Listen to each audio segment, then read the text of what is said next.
Hello students, welcome to magazines. मैं रूपाली वर्मा। आज मैं लेकर आई हूँ क्लास 11th हिंदी कोर की हमारी बुक है आरोह भाग 1। इसके काव्य खंड का अध्याय है आओ मिलकर बचाएं। ये कविता हमारे सामने प्रस्तुत करी है निर्मला पुतुल जी ने और ये इसके हम करा रहे हैं मल्टीपल चॉइस क्वेश्चन। तो ध्यान रखिए, क्लास 11th में हिंदी में हमारे दो कोर्स चलते हैं। एक कोर्स है कोर और दूसरा है इलेक्टिव। ये दोनों अलग ही अलग कोर्स हैं, इसलिए इनमें बुक्स भी अलग अलग चलती हैं। अब चूंकि आज हम कोर करा रहे हैं तो कोर में हमारी 3 बुक्स चलती हैं। आपका पहला है आरोह भाग 1, दूसरी है वितान भाग 1 और तीसरी है अभिव्यक्ति और माध्यम।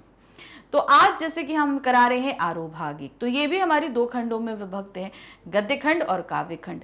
गद्य खंड हम पूरा करा चुके हैं और आज हम कर रहे हैं काव्य खंड का आखिरी अध्याय आओ मिलकर बचाए के मल्टीपल चॉइस क्वेश्चन यानी कि बहुविकल्पीय प्रश्न। ये जो कविता है इसके हमने detail explanation, NCERT solution, most important question और कंप्लीट चैप्टर रिवीजन पूरा कर लिया है। आज हम इसके मल्टीपल चॉइस क्वेश्चन कर रहे हैं क्योंकि बहुविकल्पीय प्रश्न भी अब आपके एग्जाम्स में पूछे जाने लगे हैं, तो इनका करना जरूरी है, पढ़ना जरूरी है।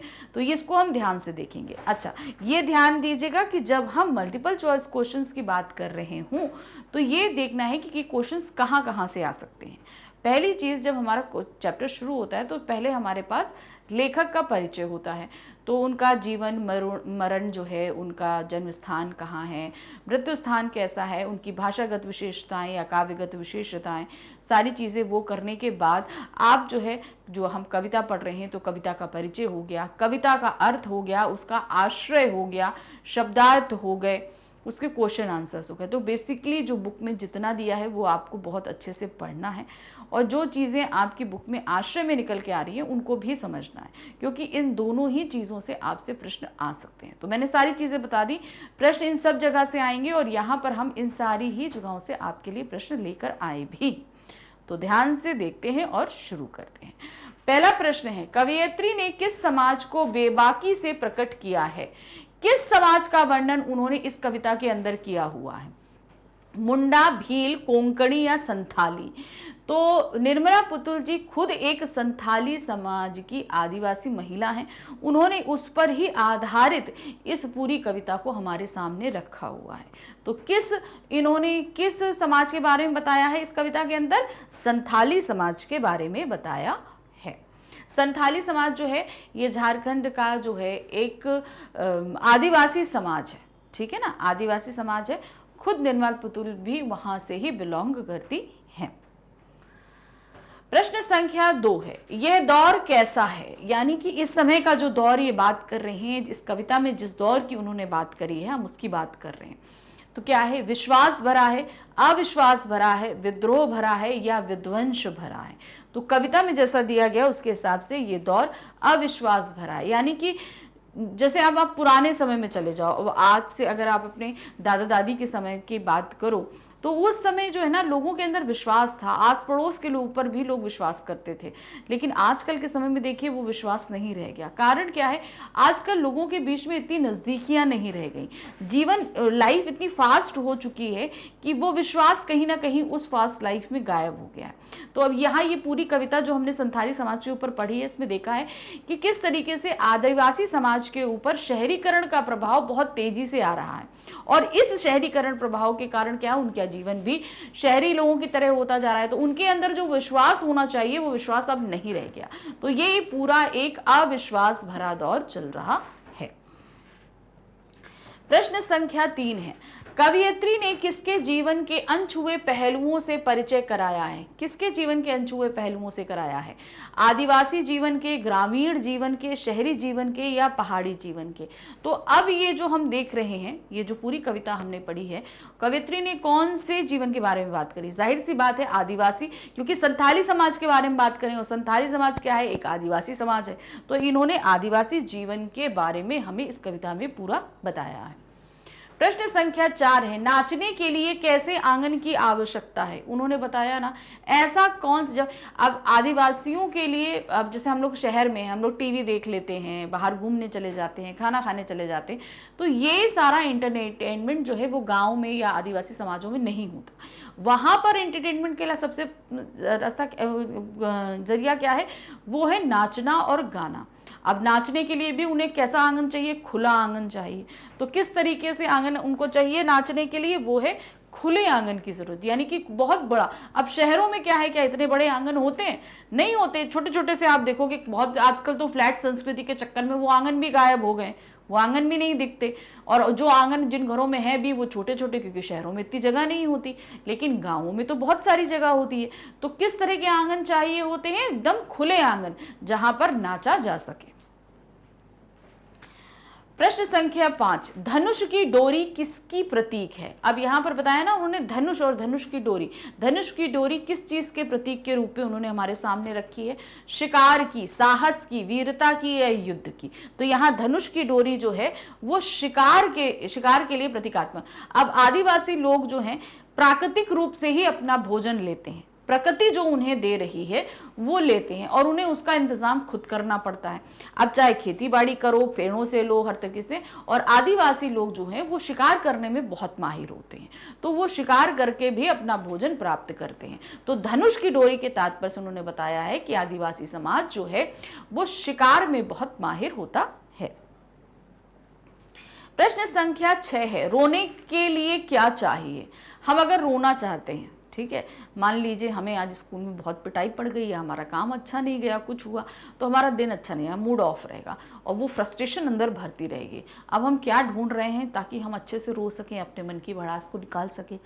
तो वो जगह होगी एकांत की जगह। जब हमको कहीं पर अकेलापन मिलेगा, सिर्फ मैं होंगी, कुछ ऐसा नहीं होगा, तब मैं वहां पर उस जगह खुलकर रो लेनी। क्योंकि आदमी सबके सामने नहीं रोता अपनी, क्योंकि रोना क्या है? एक कमजोरी है, और व्यक्ति कभी भी अपनी कमजोरी सबके सामने नहीं दिखाता, इसलिए वो सबके सामने रोता नहीं है। और रोने के लिए उसे क्या चाहिए होता है? एकांत जगह चाहिए होती है।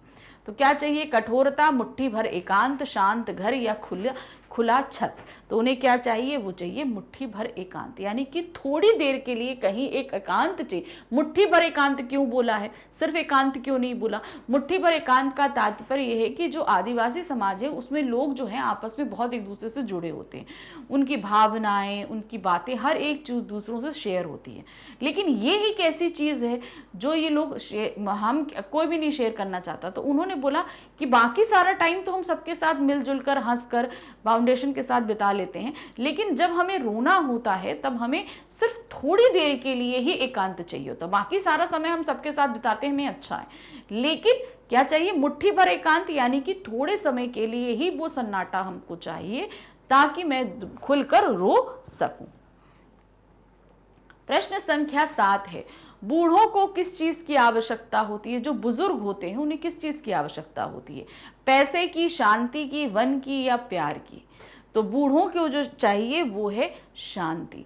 भाई जो बुजुर्ग होते हैं वो अपनी जीवन में बहुत सारा स्ट्रगल, बहुत सारा काम करके अब स्टेज में पहुंचे होते हैं कि अब उन्हें अपनी लाइफ शांति के साथ गुजारनी है। अगर वो शांति उनको ना मिले तो उनकी लाइफ जो है वो बहुत ज़्यादा विचलित हो जाएगी, अब उस काम करना पड़े। तो इसलिए वो अपना जो ये फेज़ है जहाँ उनका शरीर है वो सब कुछ ये कमज़ोर हो रही हैं सारी चीज़ें, तो वो समय उनके लिए बहुत शांति से बिताने वाला समय होता है। तो उनको क्या चाहिए? शांति। बहुत शोर शराबा ये सारी चीज़ें नहीं चाहिए। प्रश्न संख्या 8 है, लेखिका के अनुसार इस कविता की भाषा में कौन सा पन है? अब ये जो कविता हमने पढ़ी है उसमें किस पन को उन्होंने निकालने की कोशिश करी है? झारखंडीपन, संथालीपन, बागड़ीपन या मारवाड़ीपन? तो उन्होंने निकाला है वो है झारखंडीपन। अब हम बता दूं कुछ क्यों संथालीपन नहीं उन्होंने बोला? झारखंड का ही में ही संथाली लोग निवास करते हैं, तो संथाली समाज है, वो संथालीपन नहीं होगा, वहां पर क्या होगा? झारखंडीपन उन्होंने बताने का प्रयास किया है, क्योंकि झारखंड जो है उसी का ये एक हिस्सा है। प्रश्न संख्या 9 है, प्रकृति के विनाश और विस्थापन के कारण किसका समाज संकट में आ गया है? प्रकृति का विनाश हो रहा है। अब क्या हो रहा है, जो आदिवासी समाज है वहां पे शहरीकरण हावी हो रहा है। जब शहरीकरण होगा तो जाहिर सी बात है प्रकृति का विनाश होगा, वहां पर पेड़ कटेंगे, प्रदूषण होगा, सारी चीजें होंगी, तो प्रकृति का विनाश हुआ। दूसरा है विस्थापन हो रहा है, लोग शहर की तरफ आकृष्ट हो रहे हैं और शहर की तरफ जा रहे हैं और वहां से शहरीपन लेकर वापस आ रहे हैं। तो इन सब के कारण किस चीज का, किसका समाज संकट में आ रहा है? आदिवासियों का, शहर वासियों का, गांव वासियों का या कस्बे वासियों का? तो किसका आया? वो है आदिवासियों का समाज जो है वो खतरे में आ रहा है, क्योंकि आदिवासी लोग जो हैं वो जंगल में रहकर और वहीं रहकर अपना जीवन यापन कर, अब वहां पर शहरीकरण हो रहा है, शहर की जो सभ्यता है वो हावी हो रही है, तो शहर की जो बुराइयां हैं जाहिर सी बात है वो भी आएंगी। तो आदिवासी लोगों के बीच जो अपनत्व का भाव होता है, जो उनकी अपनी दिनचर्या होती है, जो संस्कृति होती है, वो कहीं ना कहीं खत्म होगी। तो इस कारण से वहां के समाज पर इसका बहुत बुरा असर पड़ रहा है। प्रश्न संख्या 10 है, आज के युग में एक व्यक्ति दूसरे व्यक्ति पर क्या करने लगा है?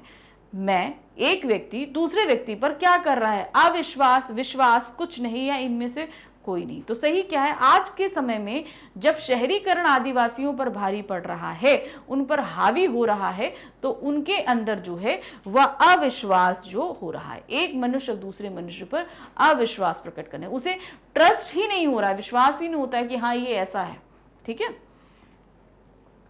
प्रश्न संख्या 11 है, कवयित्री मानव को कैसे रहने का आग्रह करती है? अब ये जो कवयित्री हैं यानी कि निर्मला पुतुल जी ने, इन्होंने कैसे रहने की जो है आग्रह किया है मानव को? सभी से दूर रहने के लिए बोला है, सभी से अलग रहने के लिए बोला है, मिलजुल कर रहने के लिए बोला है, कोई आग्रह नहीं करती। उन्होंने इस पूरे ही संथाली समाज को मिलजुल कर रहने के लिए बोला है, क्योंकि जब ये लोग मिलजुल कर रहेंगे ना तो उनका जो संथाली समाज है वो बचा रहेगा, नहीं तो फिर क्या होगा, उस पर शहरीकरण हावी होगा और ये लोग वो सारी चीजें नहीं कर पाएंगे जो उनकी संस्कृति में रहा है। शहरीकरण के कारण वो सब आपस में लड़ेंगे, झगड़ेंगे, ये सारी चीजें होती जाएंगी। प्रश्न संख्या 13 है, आदिवासी किस पर निर्भर करते हैं? किस चीज पर निर्भर करते हैं आदिवासी? पंचायत पर, सरकार पर, समाज पर या प्रकृति पे?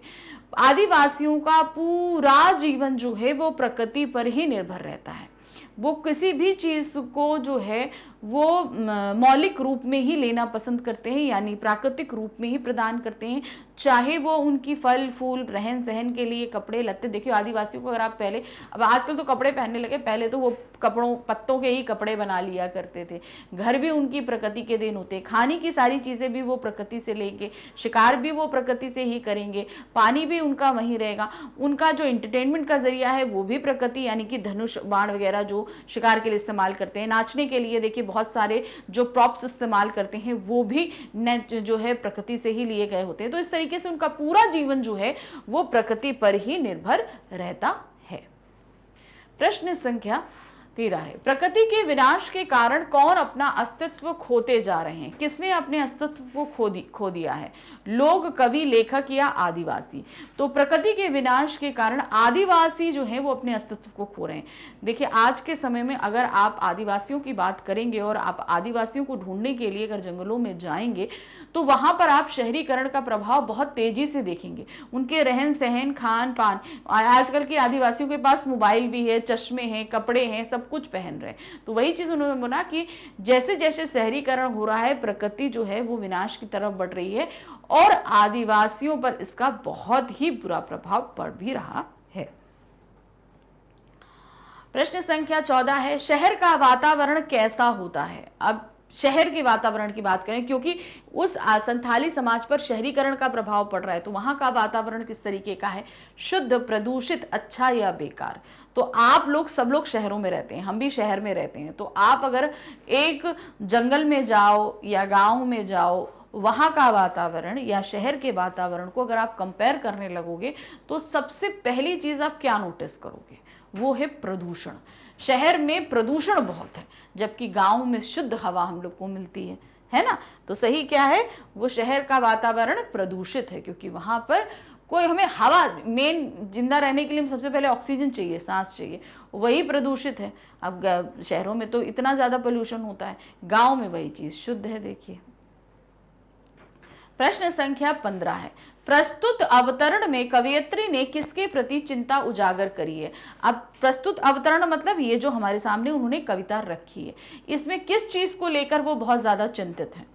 अपने प्रति, देश के प्रति, शिक्षा के प्रति, संथाली के प्रति। अब यहां पर उन्होंने पूरी कविता में जो चिंता जताई है वो संथाली समाज को लेकर जताई है कि किस तरीके से संथाली समाज पे जो है ये शहरीकरण हावी हो रहा है।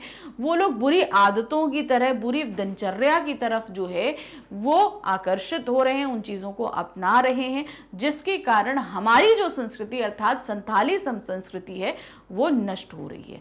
तो इस पूरी कविता में उन्होंने इसी चिंता को व्यक्त किया है। प्रश्न संख्या 16 है, कवयित्री किसे अमर्यादित होने से बचाने का आह्वान कर रही है। क्या चीज जो है वो अमर्यादित हो रही है। अमर्यादा का मतलब तो आप जानते हो, हमारी हर व्यक्ति की अपनी एक रहने सहने, बात करने, हर चीज की अपनी एक लिमिट लाइन होती है, उसी को हम लोग मर्यादा कहते हैं, अच्छे से बिहेव करना, सारी चीज। तो अब क्या चीज अमर्यादित हो रही है। अपने परिवार को अमर्यादित होने से बचाने का आह्वान किया है, अपने समाज को, अपनी संस्कृति को, या इनमें से कोई नहीं। तो यहाँ पर अपनी संस्कृति को उन्होंने अमर्यादित होने से बचाने के लिए आह्वान किया। अब यहां पर अमर्यादित उनकी संस्कृति कैसे हो रही है। उनकी संस्कृति क्या है, आदिवासी संस्कृति है। अब इस पे शहरीकरण हावी हो रहा है। शहरीकरण हावी होने के कारण उनमें बहुत सारी जो है विकृतियां आ रही हैं। यानी कि यदि कि शहर में क्या है, लोग शराब का सेवन बहुत ज्यादा करते हैं, तो यहाँ पे भी लोग शराब का सेवन करने लगे।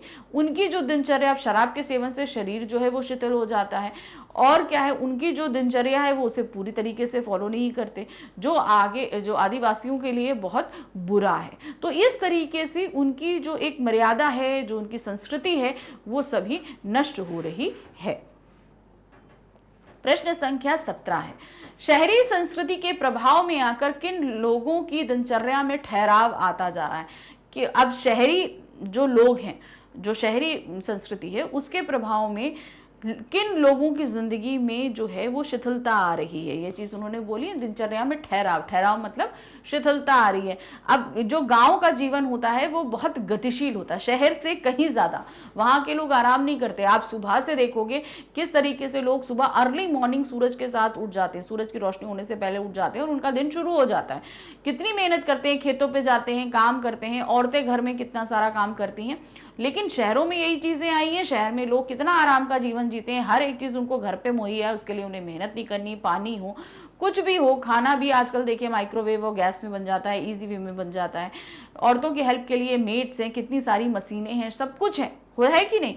तो यहाँ पर उन्होंने क्या बताया है, शहरी संस्कृति के प्रभाव में आकर कौन से लोगों के जीवन में ठहराव आ रहा है, गरीब लोगों के, ग्रामीण लोगों की, झारखंड के लोगों की, या इनमें से कोई नहीं। तो वो है झारखंड के लोगों की। क्यों?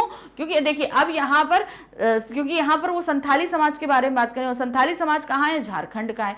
तो यहाँ पर सारे ऑप्शंस में आप देखोगे तो झारखंड ही उपयुक्त है, क्योंकि वो वहां पर संथाली समाज को लेकर ही वो चिंतित है, झारखंडीपन जो उनके अंदर है। तो इसलिए सीधे सीधे किसके ऊपर इसका असर पड़ रहा है, झारखंडी लोगों पर इसका असर पड़ रहा है।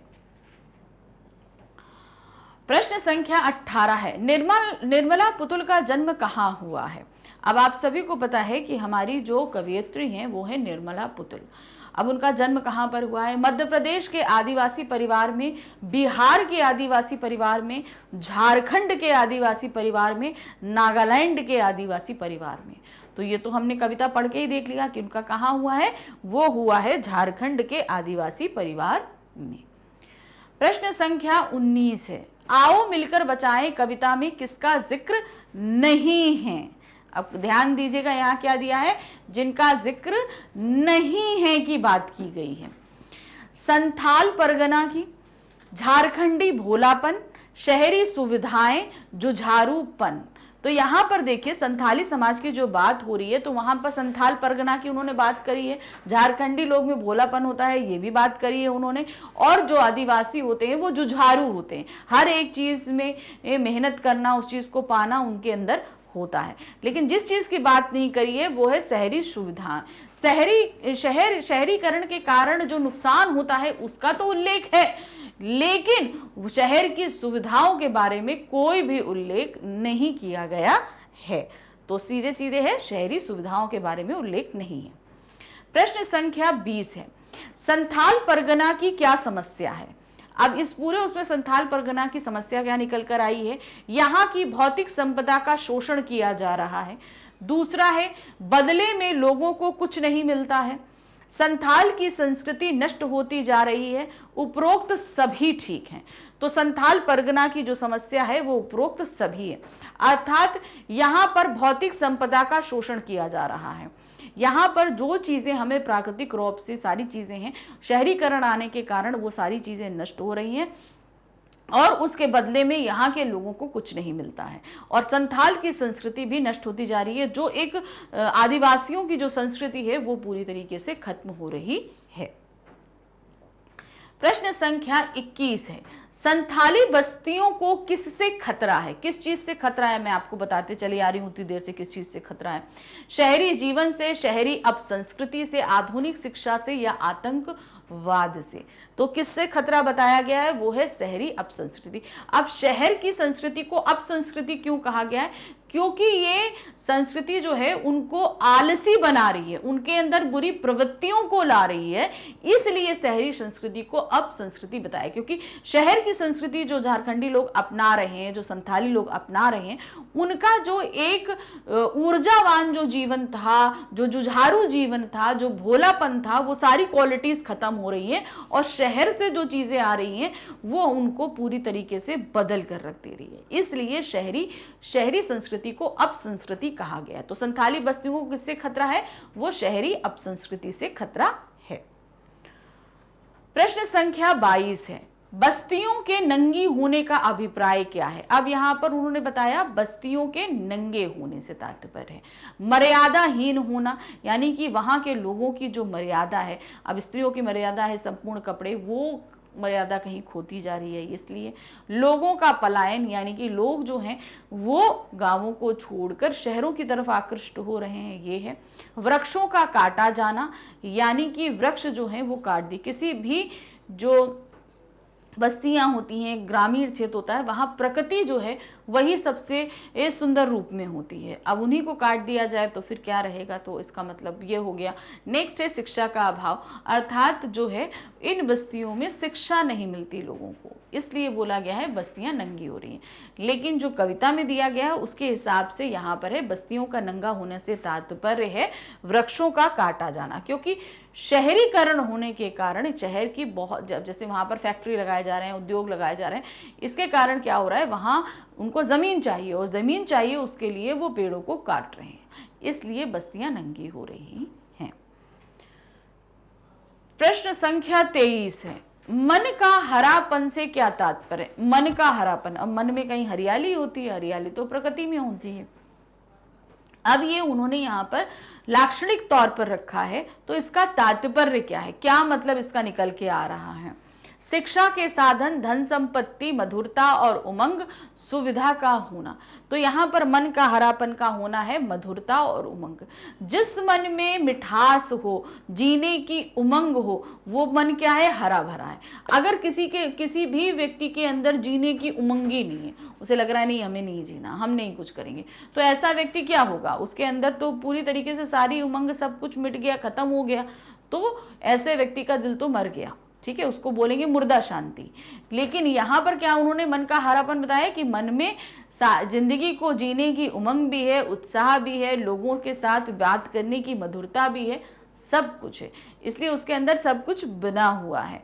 तो कही क्या है, मन का हरापन का तात्पर्य है मधुरता और उमंग।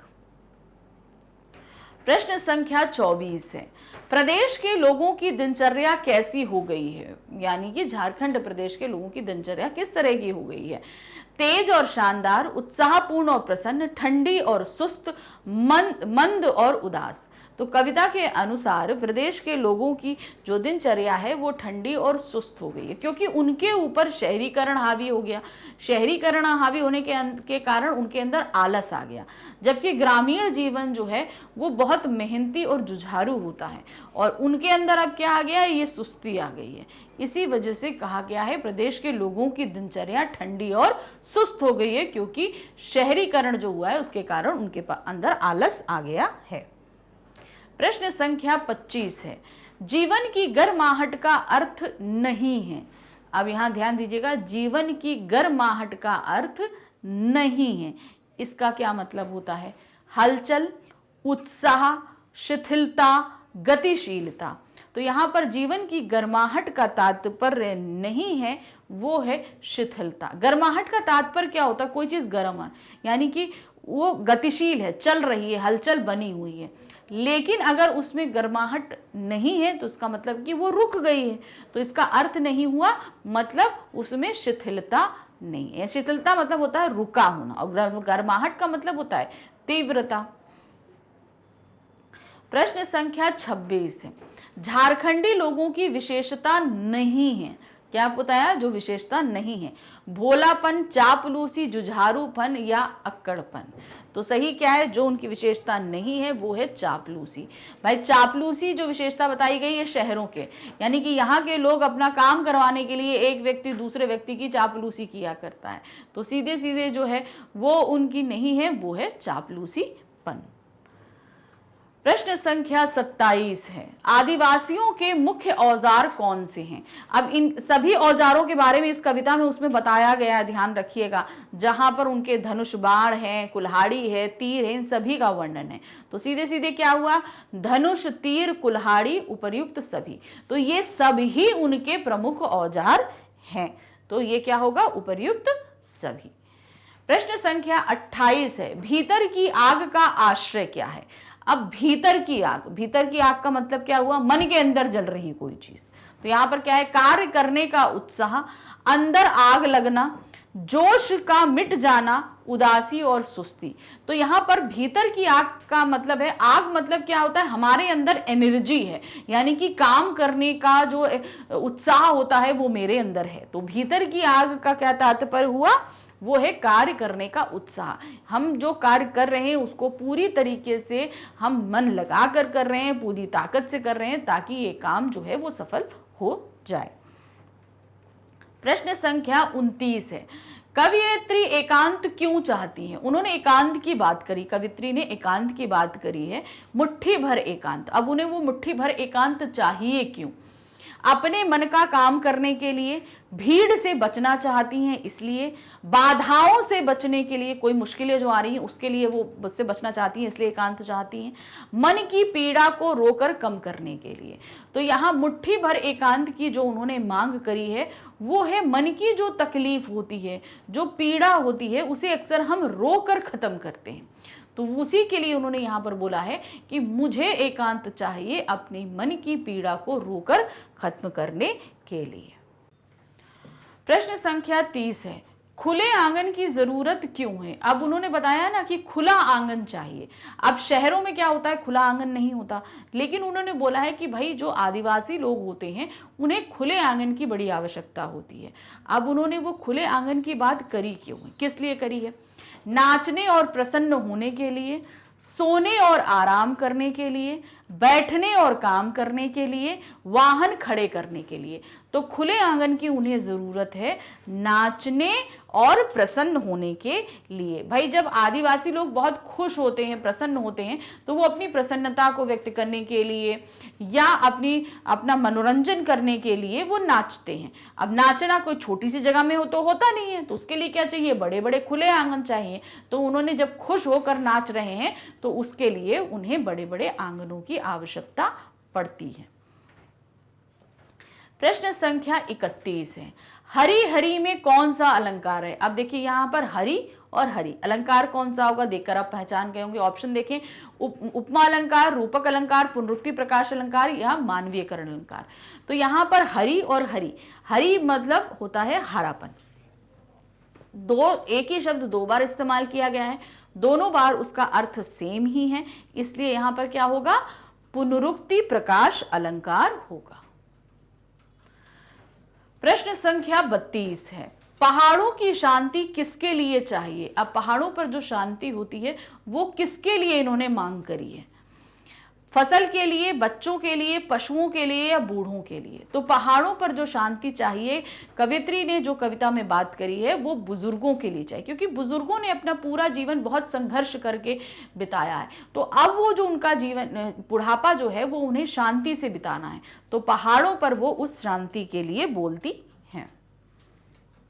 प्रश्न संख्या 33 है, कवियत्री का स्वर कैसा है। अब ये जो कवियत्री यहाँ पर बोल रही है इनका स्वर किस तरीके से निकल कर आ रहा है, क्या है, कैसा स्वर है, भाग्यवादी है, निराशावादी है, आशावादी है या संतुलित है। तो इस पूरी कविता में अगर हम कवियत्री के स्वर को देखें तो उनका स्वर जो है वो आशावादी है, क्योंकि वो यहाँ पर बहुत सारी चीजें दिखा रही हैं। उनको चिंता है कि संथाली समाज किस तरीके से, आदिवासियों का समाज शहरीकरण के प्रभाव में आ रहा है, लेकिन तब भी उनको ये आशा है कि अगर यहाँ के लोग चाहें तो इससे संभल सकते हैं और अपने उस संथाली समाज को बचाए रख सकते हैं। प्रश्न संख्या 34 है, आओ मिलकर बचाएं कविता की कवियत्री कौन है। अब ये जो कविता हम पढ़ रहे हैं इसकी कवियत्री कौन है, ये तो हमने शुरू में ही आपको बता दिया था कि कौन है। सुभद्रा कुमारी चौहान, सरोजनी नायडू, निर्मला पुतुल या महादेवी वर्मा। तो इस कविता की कवियत्री है निर्मला पुतुल। प्रश्न संख्या 35 है, आओ मिलकर बचाएं कविता का संथाली भाषा में हिंदी रूपांतरण किसने किया है। तो अब ये जो कविता लिखी गई वो बेसिकली थी संथाली भाषा में। अब ये तो हमने अभी जो हम अपने पाठ में पढ़ रहे हैं ये तो हिंदी भाषा में है, तो इसे हिंदी भाषा में रूपांतरित किसने किया, महादेवी वर्मा, अशोक सिंह ने, हजारी प्रसाद ने या इनमें से कोई नहीं। तो ये आप जब कविता का परिचय पढ़ेंगे वहां पर ये सारी चीजें मेंशन है कि किसने किया है। इसे अनुवादित किया है हिंदी में अशोक सिंह जी ने। प्रश्न संख्या 36 है, कवियत्री किस समाज से ताल्लुक रखती हैं। अब हम शुरू से बताते चले आ रहे हैं उनका जन्म कहाँ हुआ, कैसे हुआ, सारी चीजें और किस बारे में उन्होंने ये पूरी कविता लिखी है। तो ये ताल्लुक रखती हैं संथाली आदिवासी समाज से, गोंड आदिवासी समाज से, भील आदिवासी समाज से या इनमें से कोई नहीं। तो जो कवियत्री हैं वो ताल्लुक रखती हैं संथाली आदिवासी समाज से। प्रश्न संख्या 37 है, कवियत्री को पूरी बस्ती के किसमें डूब जाने का डर है। अब वो किस चीज में वो सोच रही है कि ये हमारी जो पूरी बस्ती है इस पे शहरीकरण का प्रभाव आ रहा है। तो शहरीकरण के कारण क्या ऐसी चीज आ रही है जिसमें पूरा समाज उनका डूब जाएगा। वो क्या है, बाढ़ में, प्रकोप में, शराब के नशे में या किसी प्राकृतिक आपदा में। तो जो बात उन्होंने डर बताई है वो है शराब के नशे में ये पूरा संथाली समाज डूब जाएगा, क्योंकि इसमें शहरीकरण का प्रभाव पड़ रहा है। भाई शहर के लोग अगर यहाँ आएंगे तो उनके साथ उनकी जो बुरी आदतें हैं वो भी आएंगी। तो शराब जो है वो शहरों में ज्यादा प्रचलन में है और वो यहाँ पर आएगी और लोग इसके नशे में डूब जाएंगे। इस तरीके से पूरा समाज जो है वो शराब के नशे में डूब जाने का डर है। प्रश्न संख्या 38 है, मिट्टी का क्या गुण है। अब यहाँ पर मिट्टी जो उन्होंने संथाली समाज की जो मिट्टी बताई है वो कैसी है, संथाल परगना की जो मिट्टी बताने की कोशिश करी है वो किस तरीके से है, सौंधपन लिए हुई है, उर्वरता लिए हुई है, जीवनदायिनी है, उदारता है। तो इन्होंने जो संथाल परगना की मिट्टी की विशेषता बताई है वो सौंधपन यानी कि सौंधापन ली हुई है। प्रश्न संख्या 39 है, निर्मलता किसका गुण है। अब उन्होंने पूरे उसमें बताया ना निर्मलता है। अब वो निर्मलता उन्होंने किस चीज का गुण बताया है, मिट्टी का, पहाड़ों का, पौधों का या नदियों का।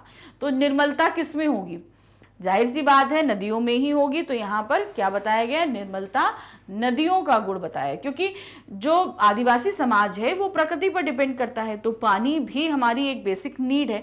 तो उस समाज को वो पानी कहाँ से मिल रहा है, वो पानी मिल रहा है नदियों से, वो वहां से प्राप्त कर रहे हैं। प्रश्न संख्या 40 है, कवियत्री निर्मला पुतुल ने क्या बचाने का आह्वान किया है। यहाँ पर उन्होंने किस चीज को, इस पूरी कविता में वो क्या चीज बचाने की कोशिश कर रही है, थोड़ा सा विश्वास, थोड़ी सी उम्मीद, थोड़े से सपने या उपरोक्त सभी। यहाँ पर उन्होंने बचाने का जो प्रयास किया है वो है थोड़ा सा विश्वास।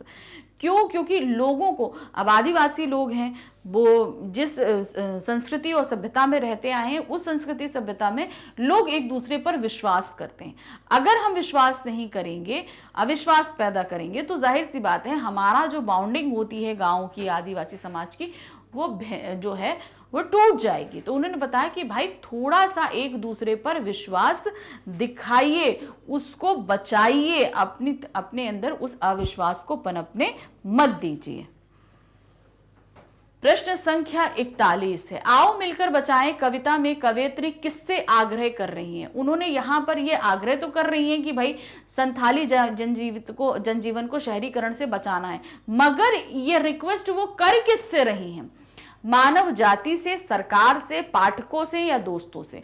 तो जाहिर सी बात है संथाली समाज के जो लोग हैं उनसे इस चीज का आग्रह कर रही हैं, यानी कि एक तरीके से मानव जाति से वो इस चीज के लिए आग्रह कर रही हैं कि संथाली समाज को बचाए रखना है।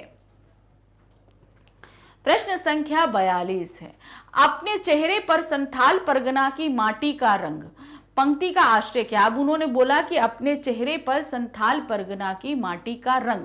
अब इस पंक्ति का आश्रय, यहां पर अर्थ नहीं पूछा जा रहा है, ध्यान रखिएगा। तात्पर्य या अर्थ एक चीज होती है, वो अलग है, आश्रय अलग होता है, यानी कि उन शाब्दिक पंक्तियों के पीछे वो कहना क्या चाह रही हैं।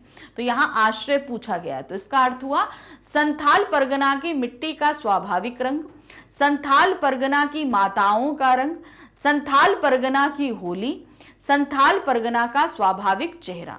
तो अपने चेहरे पर संथाल परगना की माटी का आश्रय है संथाल परगना का स्वाभाविक चेहरा, अर्थात आदिवासियों का जो स्वाभाविक जनजीवन होता है उसकी बात उन्होंने करी है।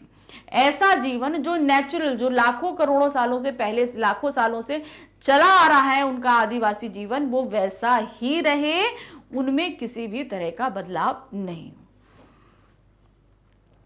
प्रश्न संख्या 43 है, आबो हवा शब्द का अर्थ क्या है? ये आबो हवा शब्द जो है कविता में इस्तेमाल किया गया है, इसका अर्थ क्या होता है?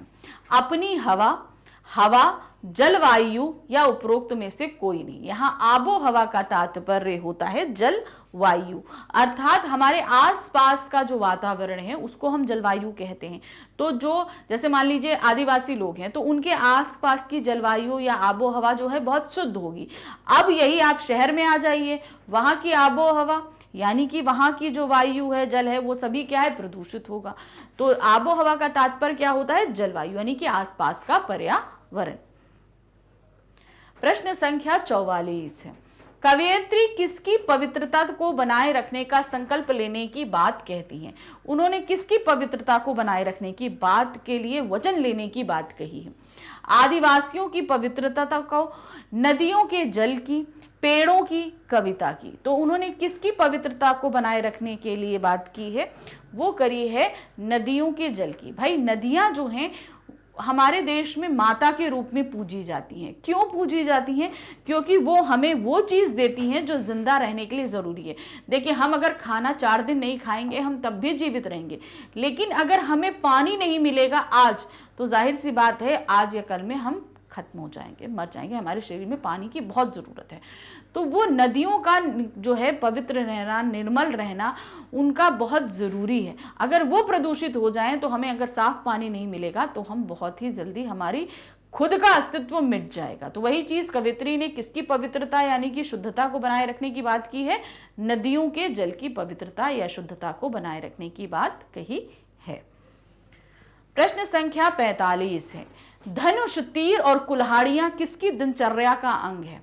कि हम यहाँ पर किसकी दिनचर्या के बारे में बात करें? हम आदिवासियों की दिनचर्या के बारे में बात करें। और आदिवासियों के जीवन में सारी चीजें उन्हें प्राकृतिक रूप से मिलती हैं, और प्राकृतिक रूप से प्राप्त करने के लिए उन्हें कुल्हाड़ी भी चाहिए, तीर भी चाहिए, धनुष भी चाहिए। तो ये सारी चीजें चाहिए। अगर ये चीजें नहीं होंगी तो प्राकृतिक रूप से वो अपना जीवन यापन नहीं कर सकती हैं। तो ये किसके जीवन का अंग है? लोगों के, बच्चों के, कवयित्री के या आदिवासियों के? तो ये आदिवासियों के जीवन का प्रमुख अंग है। प्रश्न संख्या 46 है, सोंधापन शब्द का अर्थ क्या है? अब हमने अभी बात देखी थी ना, सोंधापन, मिट्टी का सोंधापन। अभी सोंधापन का तात्पर्य क्या होता है, अर्थ क्या होता है? हमने सूंघा तो है। अब जैसे बारिश होती है, अब गर्मियों के बाद जब पहली बारिश पड़ती है ना, तो जब बारिश जमीन पे पड़ती है तो जो है मिट्टी का, हम लोग बोलते हैं ना, मिट्टी की सोंधेपन की महक आ रही है। तो अब वो सोंधापन क्या है? अर्थात मिट्टी की सुगंध की बात करी जा रही। सोंधापन का तात्पर्य होता है सुगंध से। सुगंध, भोलापन या अक्खड़पन या उपरोक्त में से कोई नहीं। तो सोंधापन का तात्पर्य होता है वो मिट्टी की भीनी भीनी खुशबू, वो हम सुगंध के लिए कहते हैं। प्रश्न संख्या 47 है, निर्मला पुतुल का जन्म कब हुआ था? अब हमने ये तो देख लिया कि उनका जन्म जो है वो संथाली आदिवासी समाज में हुआ था, लेकिन कब हुआ था? सन 1970, सन 1971, सन 1972, सन 1973। तो उनका जन्म हुआ है सन 1972 में। प्रश्न संख्या 48 है, निर्मला पुतुल के पिताजी और चाचा जी जीवन यापन के लिए क्या किया करते थे? यानी कि जैसे अपनी रोजी रोटी चलाना है, करना है। अब चूंकि वो आदिवासी समाज में थे तो वो क्या करते थे? वहां पर रहकर कृषि कार्य करते थे, अध्यापन कार्य करते थे, व्यवसाय करते थे, या उपरोक्त में से कोई नहीं करते थे। तो उनके चाचा जी और पिताजी दोनों ही अध्यापक थे, यानी कि वो करते थे अध्यापन कार्य। प्रश्न संख्या 49 है, आबो हवा से तात्पर्य क्या है? हवा की शुद्धता, जलवायु, प्रदूषण मुक्त वातावरण या उपरोक्त में से कोई नहीं। तो आबो हवा से तात्पर्य होता है आसपास का एनवायरनमेंट। ठीक है, जो हवा है, जल है, वो क्या चीजें, तो ये होता है जलवायु से तात्पर्य। प्रश्न संख्या 50 है, अक्खड़पन से क्या तात्पर्य है? अब यहां पर एक शब्द आया है अक्खड़पन। अब इसका अर्थ क्या होता है? खड़ा हुआ पेड़, यानी कि पेड़ जो खड़ा होता है एकदम सीधा, उसका किसी बात को लेकर रुखाई से तन जाने का भाव, यानी कि कोई ऐसी चीज हो जिसमें हम पूरी तरह तटस्थ हो जाएं और हमारा स्वभाव बहुत रूखा हो, तो उसके लिए हम अक्खड़पन कहते हैं। उपरोक्त दोनों या उपरोक्त में से कोई नहीं। तो यहां पर अक्खड़पन से तात्पर्य है किसी बात को लेकर रुखाई से तन जाने का भाव, यानी कि कोई ऐसी फीलिंग जहां पर हम पूरी तरह तटस्थ हो जाएं कि नहीं, और हमारी जो नेचर होगा उसमें ये हो कि हम उसमें फ्लेक्सिबल नहीं है, जो चीज़ है वो उस पर वही रहेगा और मेरा स्वभाव बहुत ही ज़्यादा रूखा रहेगा, रफ नेचर जिसको हम बोलेंगे, उसे हम अक्खड़पन कहते हैं। तो यहाँ पर ये हमारा चैप्टर आओ मिलकर बचाएं खत्म हुआ, और इसी के साथ हमारी बुक जो है आरोह भाग 1, उसके सारे ही चैप्टर के हमने एमसीक्यूज भी आपको करा दिए। तो एक तरीके से इस बुक के हमारे सभी पैटर्न्स कंप्लीट हैं, यानी कि detail explanation, NCERT solution, multiple choice question, most important question और कंप्लीट चैप्टर रिवीजन, ये सारा ही हम इस बुक का कंप्लीट करा चुके हैं। इन सभी के वीडियोस आप आकर देख सकते हैं हमारी वेबसाइट magnetbrains.com पे, यूट्यूब पे और हमारे ऐप पर, जिसे आप प्ले स्टोर से डाउनलोड कर सकते हैं। तीनों में से किसी भी जगह जाएंगे आपको 100% फ्री वीडियोज़ ही मिलेंगे। क्यों? क्योंकि मैग्नेट ब्रेन्स एक ऐसा प्लेटफॉर्म है जो आपको 100% फ्री एजुकेशन देता है, किंडरगार्टन से लेकर क्लास 12 तक के लिए। तो सिर्फ हिंदी के ही नहीं, जितने भी सब्जेक्ट पढ़ना चाहते हैं आप यहाँ पर पढ़ सकते हैं। किसी भी क्लास में है, कोई भी सब्जेक्ट है, निश्चिंत होकर पढ़िए। तो बुक खत्म हुई है, इसका मतलब ये नहीं कि हमारा साथ छूट गया है भाई, अभी हमारी 2 बुक्स और बाकी है ना, वितान भाग 1 और अभिव्यक्ति और माध्यम। तो मिलेंगे नेक्स्ट वीडियो में नई बुक के साथ, यानी कि वितान बुक के साथ। तो जल्दी मिलते हैं। Thank you for watching, bye bye.